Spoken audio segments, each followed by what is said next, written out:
নাসির নেমেছিলেন ৮ নম্বরে, দল যখন মহাবিপদে। মাশরাফির সাথে পার্টনারশিপ, নাসিরের জার্সি নাম্বার ৬৯, ম্যাশ নাসিরের জুটিও ৬৯ রানেরই, সেও ৮ ওভারে। শেষ তক ২৭ রানে নট আউট নাসির হোসেন। বল হাতে ১০ ওভারে ২৯ রানে ১ উইকেট।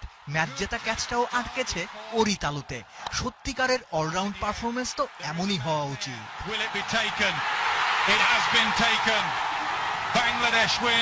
খেলা শেষে টিকির নাগাল পাওয়া গেল। কথা বললেন বাংলা ক্রিকেটের ৬৯ নম্বর জার্সিওয়ালা। মানে মাঠে নামার সময় আজকের স্পেশালিটিটা কি ছিল, আপনার কি মনে হয়েছে? না, আজকে স্পেশাল তেমন বেশ তেমন কিছু ছিল না। আজকে সত্যতা বলতে আমি একটু প্রেসারে ছিলাম আর কি। আর হচ্ছে আমার প্রিপারেশন সবসময় আমি যেভাবে নেই আর কি, ম্যাচের আগে বা ম্যাচের মধ্যে আমি সেভাবে ছিলাম, এবং প্রতিটা ম্যাচে আমি যেভাবে খেলার চেষ্টা করি, যেরকম সিরিয়াস থেকে, আজকের ম্যাচে সেভাবে ছিলাম। নাসির কি সত্যিকারের নাসিরকে চেনাতে পেরেছে আজকে? নিজের কি মনে হয়?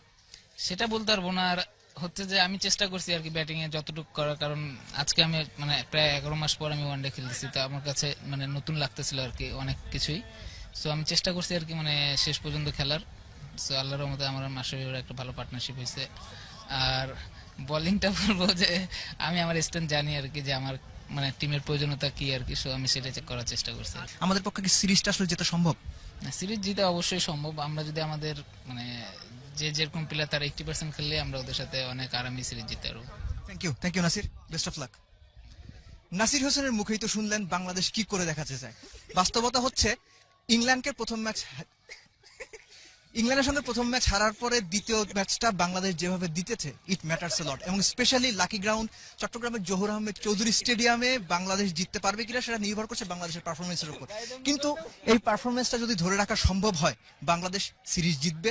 সেজন্য অপেক্ষা ১২ই অক্টোবরের।